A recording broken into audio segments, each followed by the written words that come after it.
Good afternoon and welcome. It's good to be with one another this day. I invite you to bow in prayer with me as our service begins. O God of great compassion, may your gracious and loving spirit be known to us, especially on this day filled with so many thoughts, feelings, and memories. Embrace us with your peace as we struggle with this mystery of death. Open our hearts to your love, quiet our spirits, and enable us to hear your persistent call of hope. Amen. There's a beautiful hymn. By hymn standards, it's kind of a newer one. It's a hymn that speaks of life that is waiting to come forth even when we can't see it at the moment. So will you join your voices together singing the beautiful words of Hymn of Promise?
Marilyn's life was connected to ours, and we are here to celebrate her life.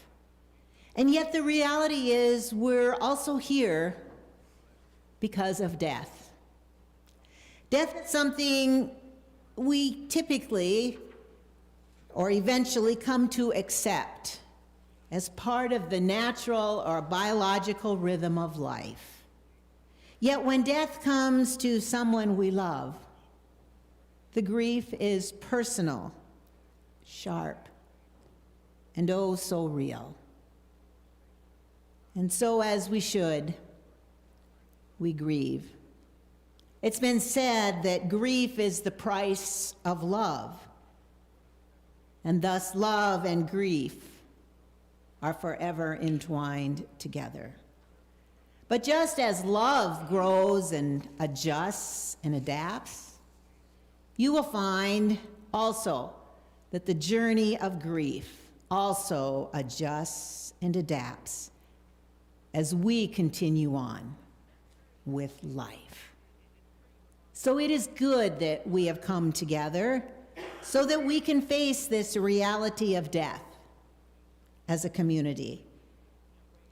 And we are also here in this place to declare our faith in a loving God who came among us. And as we are preparing for once again this year, in church speak, we name this time of the year Advent.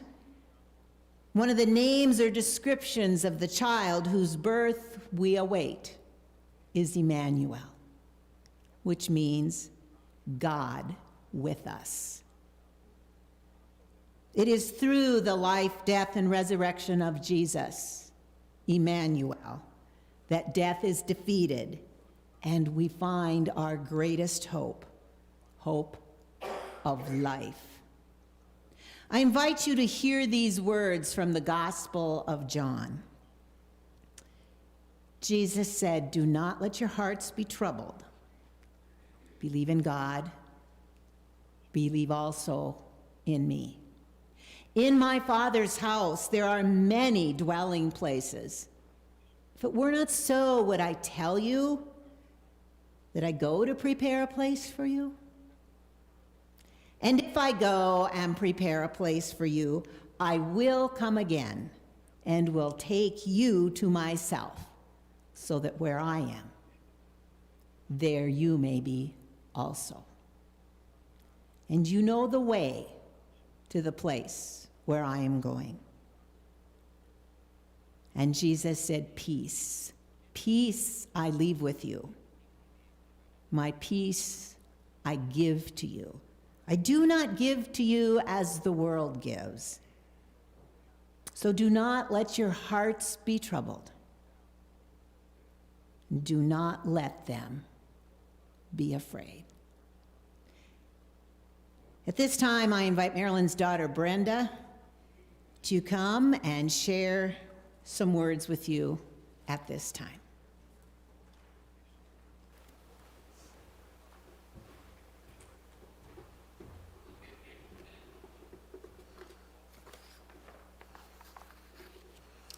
First, I want to say thank you for coming, whether you're here in person or I know that many of our family members weren't able to attend because of distance and other things happening in our family, and I know some of them are watching the live stream.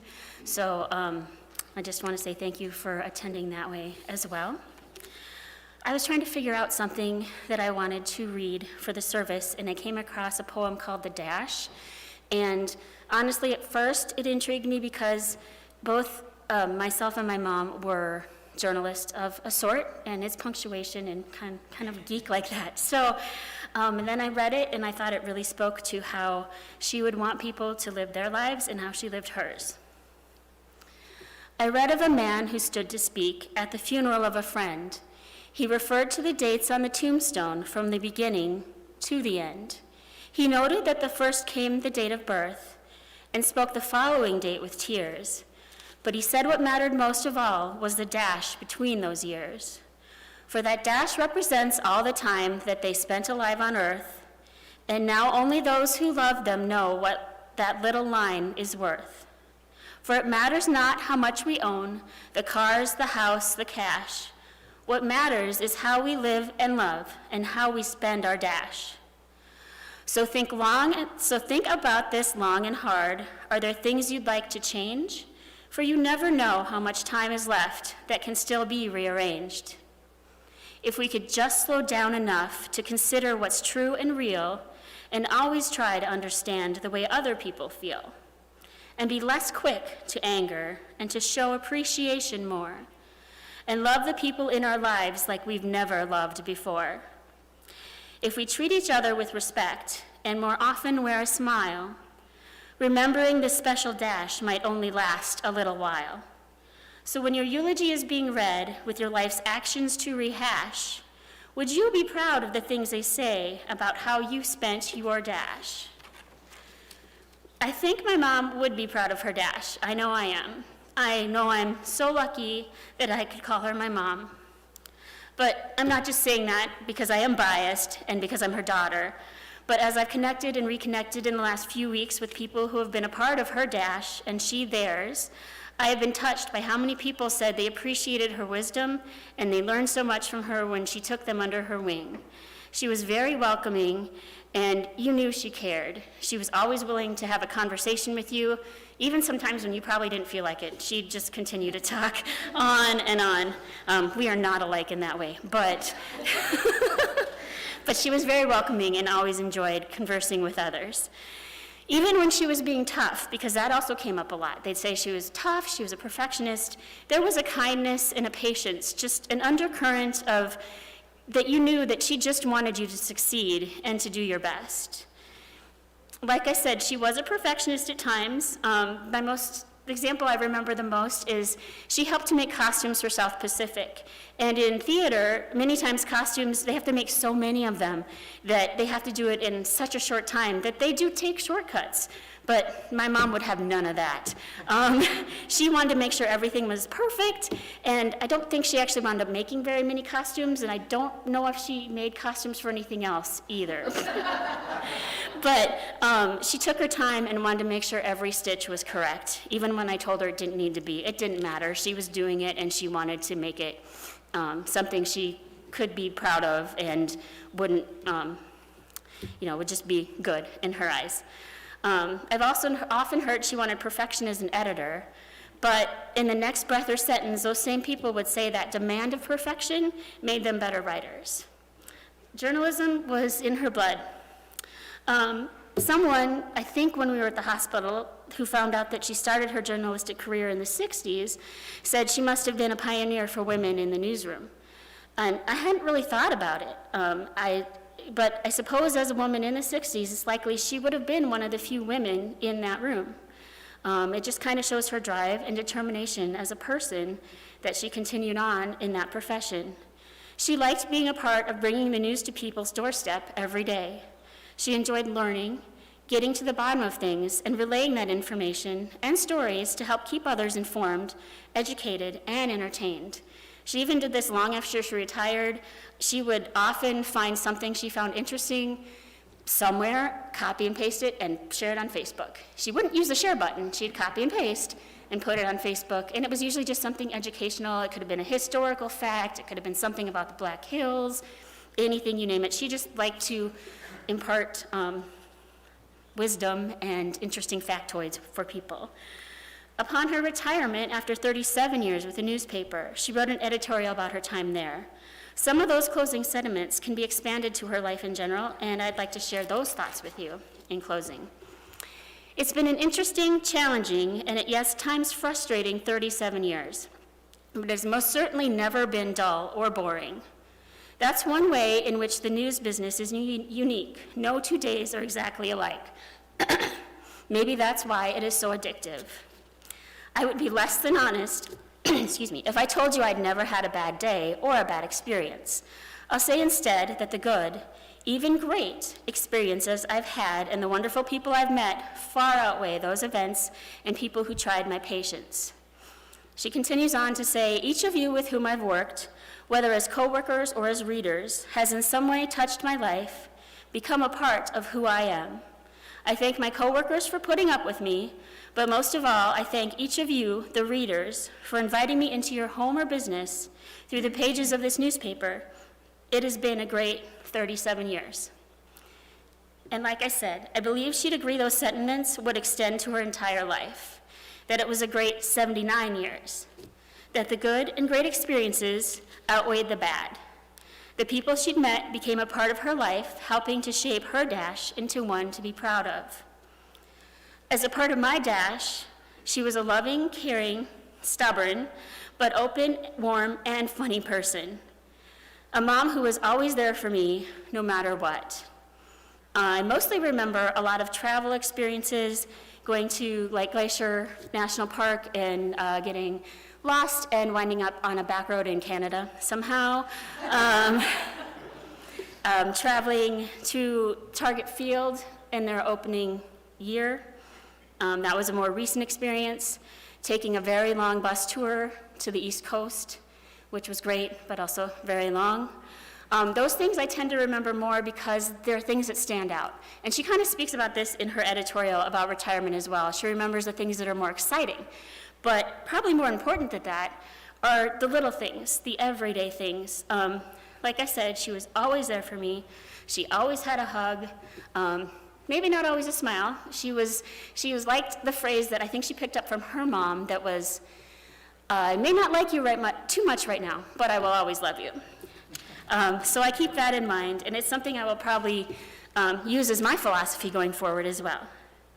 I will always be grateful for the time we had, the experiences we shared, and the memories we made. I love you, Mom.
For everything there is a season, and a time for every matter under heaven, a time to be born and a time to die, a time to plant and a time to pluck up what is planted, a time to kill and a time to heal, a time to break down and a time to build up, a time to weep and a time to laugh, a time to mourn and a time to dance, a time to throw away stones and a time to gather stones together, a time to embrace and a time to refrain from embracing, a time to seek and a time to lose, a time to keep and a time to throw away, a time to tear and a time to sow, a time to keep silence and a time to speak, a time to love and a time to hate, a time for war and a time for peace.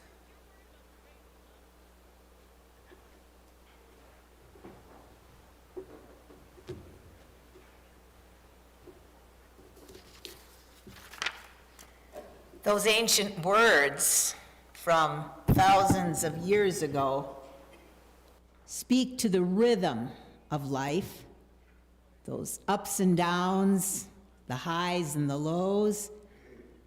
And that has been a reality, obviously, since the beginning of time. And in that space, and as Brenda shared, in that dash between the time to be born and the time to die, are all of those moments, those ups and downs. Some we may want to forget. There's some moments we cherish. Some challenge us, inspire us. And some, surprisingly, bring us into the fullness of who we were created to be.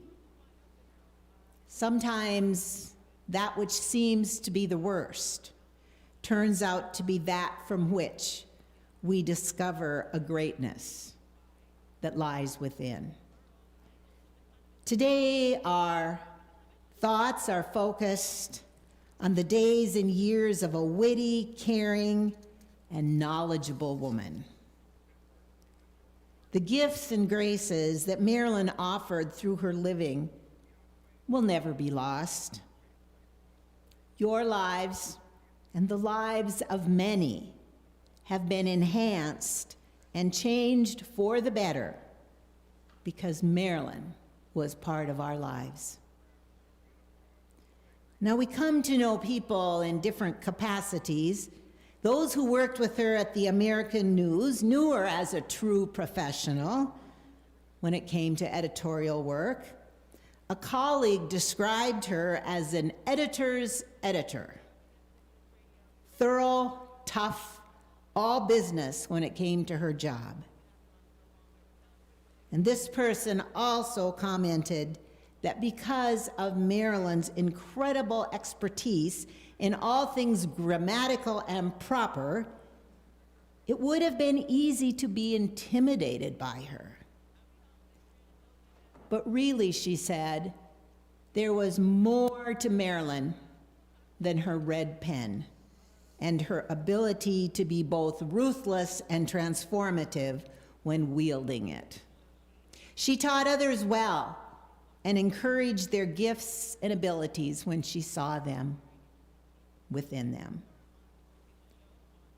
That super editing aspect was one dimension, one thing that she shared with the world. But there are many more dimensions and aspects that filled her life. You heard some of them from Brenda.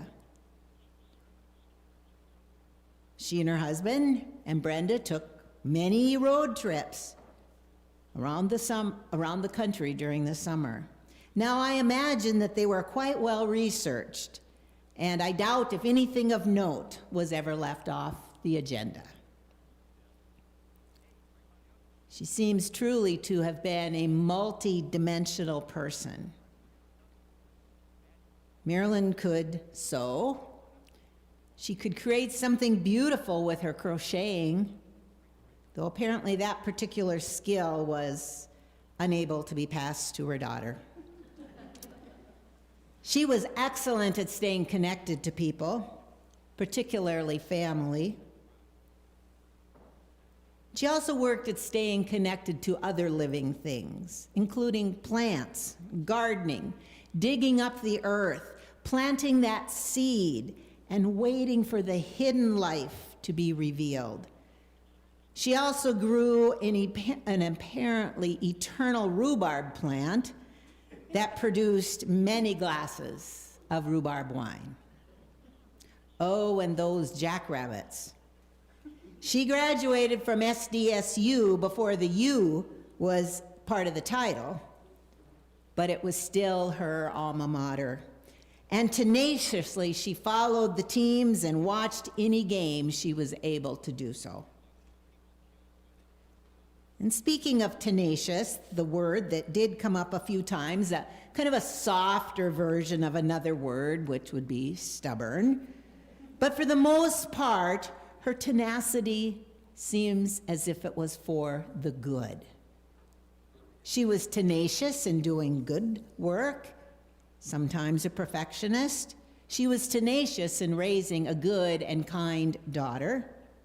She was tenacious in learning and reading and being kind,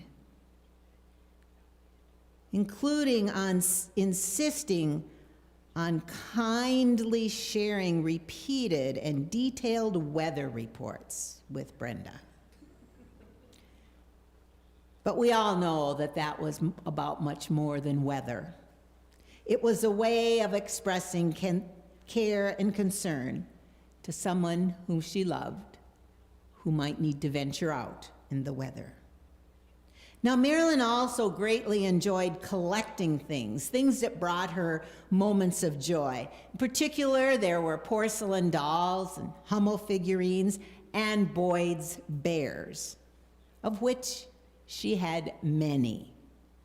In fact, when you leave the sanctuary today, you're invited to go into the fellowship hall next door, and from the table, choose one of the many Boyd's bears that are out on the table. It's a gift to you from Marilyn. You may keep it, you may give it as a gift, but if you give it as a gift, please do tell the recipient about the kind and caring person who first gave it to you. Or maybe you could put your bear someplace where periodically you will be reminded of Marilyn or the many wonderful attributes of her living that her life revealed. May the bear figurine remind you of the importance of kindness, of generosity. May it remind you of following through with that which matters. May it remind you to keep moving forward no matter what rhythm life is revealing at the moment. Because, as Marilyn would say, what's done is done. It's time to move forward. Marilyn also liked listening to music, and of course the rock and pop music of her era were her favorites. So I don't want you to be surprised today when the Marilyn that's seating at the piano breaks into Rockin' Round the Christmas Tree. That will happen when we're leaving the sanctuary this morning. This song represents not only Marilyn's era of rock, but also this season of joy, and where her spirit will be gathered around the tree. We like to imagine her spirit dancing and rocking around the tree with Lee and other loved ones whose lives are now eternal. A day like today when we say goodbye, understandably, brings many emotions. And may also stir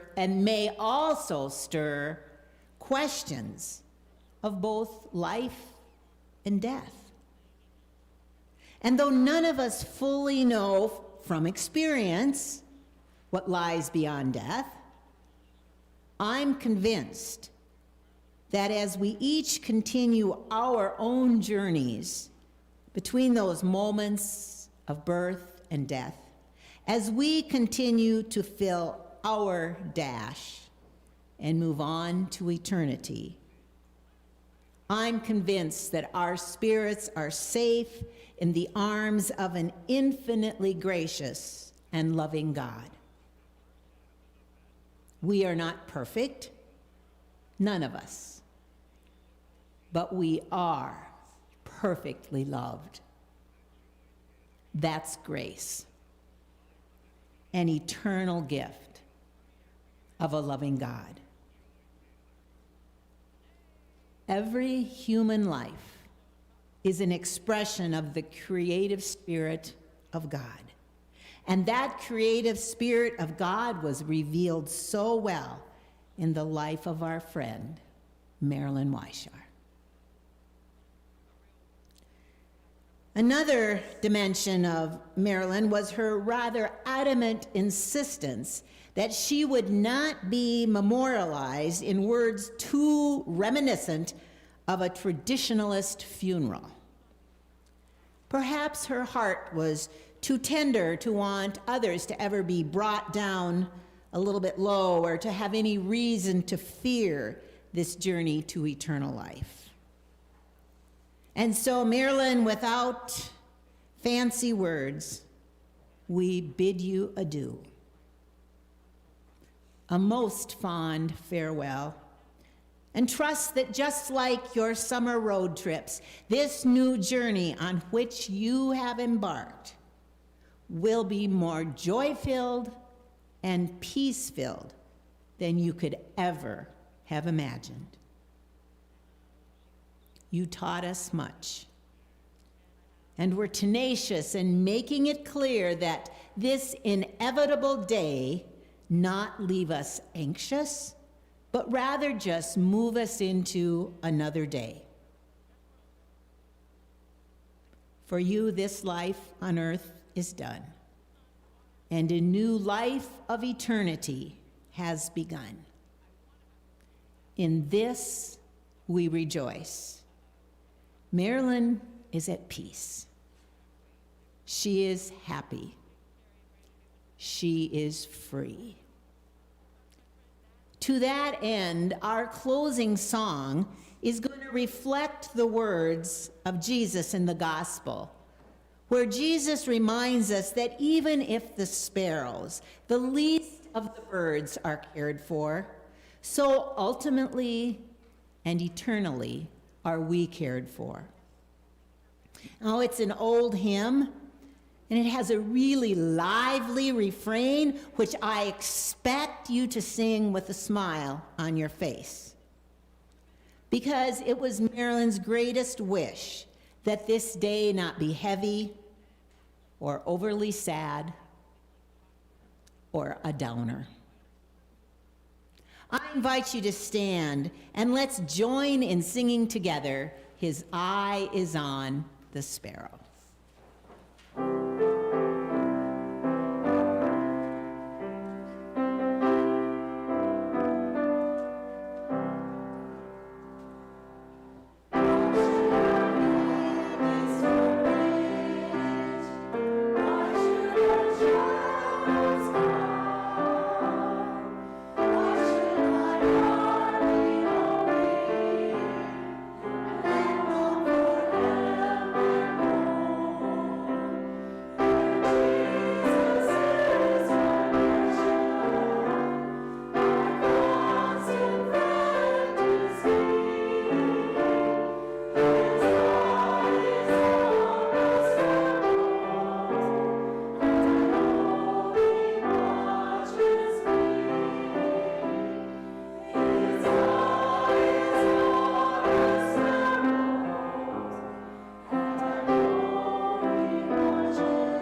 May the Lord bless you and keep you. May the Lord's face shine upon you and be gracious to you. Leave in peace, and may your heart be filled with gratitude. Amen.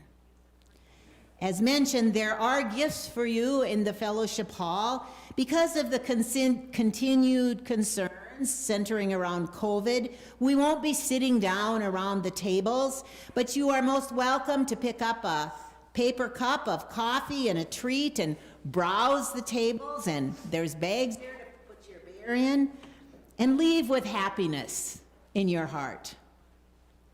As mentioned, we will be rocking around the Christmas tree as we move from here, so dance if you wish, laugh or sing, because that's how Marilyn would have wanted it.